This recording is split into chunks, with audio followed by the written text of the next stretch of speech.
de ça parce que actuellement, la tension est trop montée. On ne sait pas ce qui se passe réellement. Est-ce que le CEO a disparu sur les radars ou bien quoi? Parce qu'il n'y a aucun contact d'après les gens qui font les plus mal. Moi, je ne fais pas les plus mal, mais quand même, on m'en a parlé depuis le début de sa création. Donc, je n'ai pas voulu adhérer, c'est juste c'est mes principes. Donc,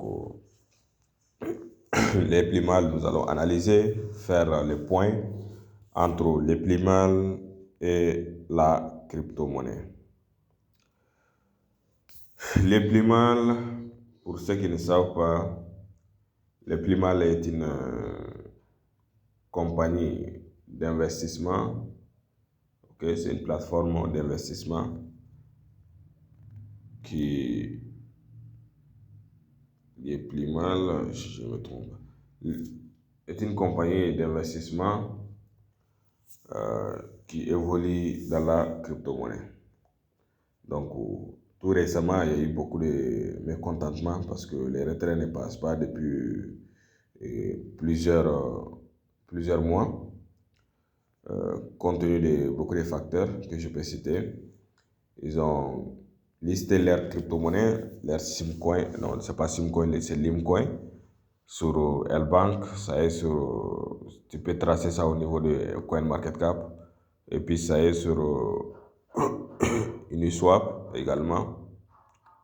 Et donc, sur ces facteurs, nous allons faire cette analyse très brève. Tout ce que je vais dire, c'est mon analyse personnelle. Ça n'implique que moi, ok? Donc, je vais faire cette analyse claire pour que les gens puissent mieux comprendre. Ok? Voilà. Donc,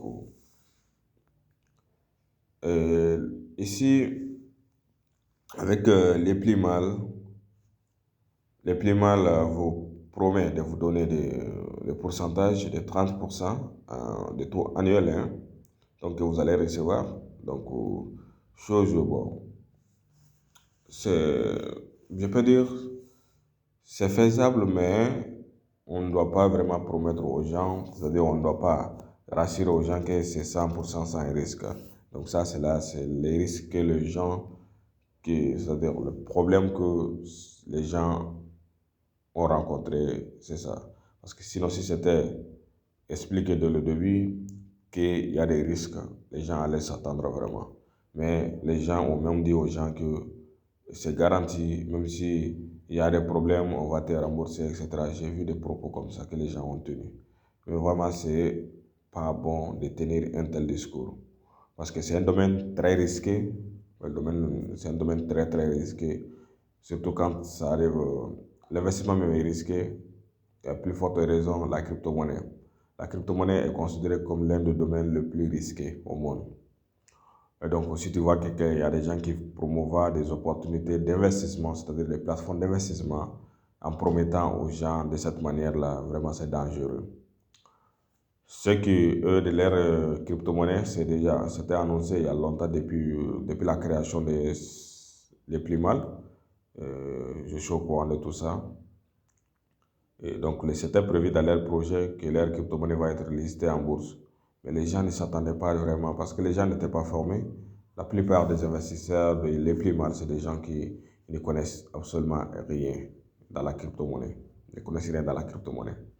Donc, alors qu'on disait on leur payait en Limcoin. Donc, lorsque les Limcoin chutent, et puis bon, les Limcoin, c'était à 12 et puis se retrouver à 0,02, 0,04, etc. Donc là, c'est très compliqué. C'est très comme si les gens étaient informés d'avance, c'est-à-dire les gens qui ne connaissaient rien dans la crypto-monnaie, si ces gens-là étaient formés, c'est-à-dire ces gens-là étaient sensibilisés dès le début, ça n'allait pas du tout créer de panique.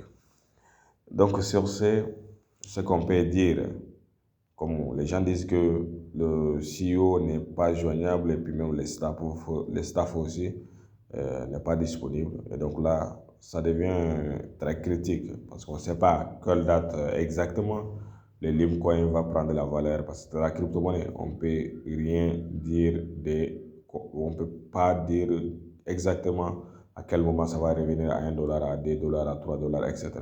Ou bien ça va continuer à chuter. Donc c'est la question qu'on se pose.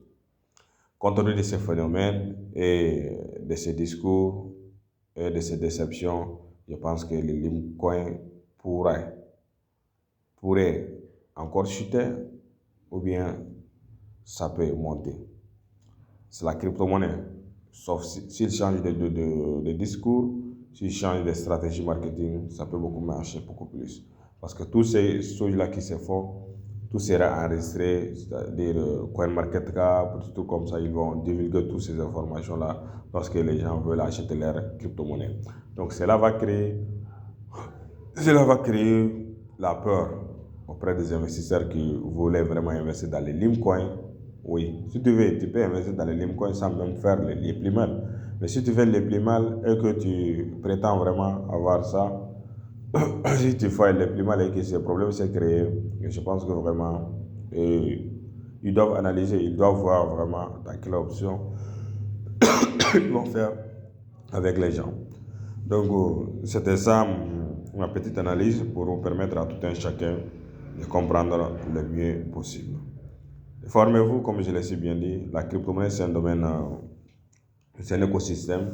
Il faut maîtriser, il y a les staking, il y a les saving, il y en a beaucoup, beaucoup. Vous n'avez même pas besoin de passer par une plateforme d'investissement et quoi que ce soit. C'est l'erreur que les gens font. Les gens pensent que investir dans des plateformes d'investissement, ça veut dire que tu es en train d'investir dans la crypto-monnaie. Je dis, c'est faux. C'est faux, parce que tu ne sais pas ce qu'ils font exactement. Ils ne t'ont pas envoyé l'historique de leur trade effectué au niveau de ces trading. Oui, dans tout trading, quel qu'en soit Forex, la volatilité, les future trading, les spot trading, le margin trading, tout ça, il y a des historiques qui restent. Donc, ils n'ont pas partagé ça avec vous, ils ne partagent pas ça régulièrement avec ces investisseurs. Je pense que ça, tu n'as rien à confirmer en disant qu'ils évoluent dans tel domaine, tel domaine, tel domaine.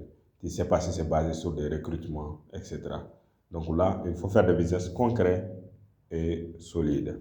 Si vous avez besoin de business concret, solide de cette manière-là, vous-même, vous vérifiez tout, vous voyez tout dans votre compte Binance, vous voyez tout dans tout, et je pense que vous pouvez me contacter, et donc là, je vais vous guider au fur et à mesure. Oui, c'est comme ça, tout business est risqué, même la crypto-monnaie est risquée, en tant que holder, c'est risqué parce que ça chute, tu ne sais pas à quel moment ça va monter. Donc, mais quand même, ça vaut la peine de comprendre tous ces facteurs-là, et ils disent, le plus mal, we believe in a better world through the synergy of forces. Donc ça, c'est leur vision. Et nous avons, Africa has only one country out of the top 10 that constitute this volatility, and we can do better. Well, our goals as pioneer of decentralized finance in Africa, our mission is to support states and nations in the process of prosperity. Bon, ici, le paiement n'est pas décentralisé, sans mentir. C'est la crypto-monnaie qui est décentralisée maintenant. Sinon, le paiement en tant que tel, c'est une plateforme d'investissement, ce n'est pas décentralisé. Ok, voilà. Donc, le Limecoin, vous voyez, c'est ça qui est décentralisé parce que c'est une crypto-monnaie. Ok, c'était ça ma petite analyse pour vous permettre de mieux comprendre. Et merci, je vous remercie. Je vous souhaite une très bonne journée et bye bye. Bonne suite.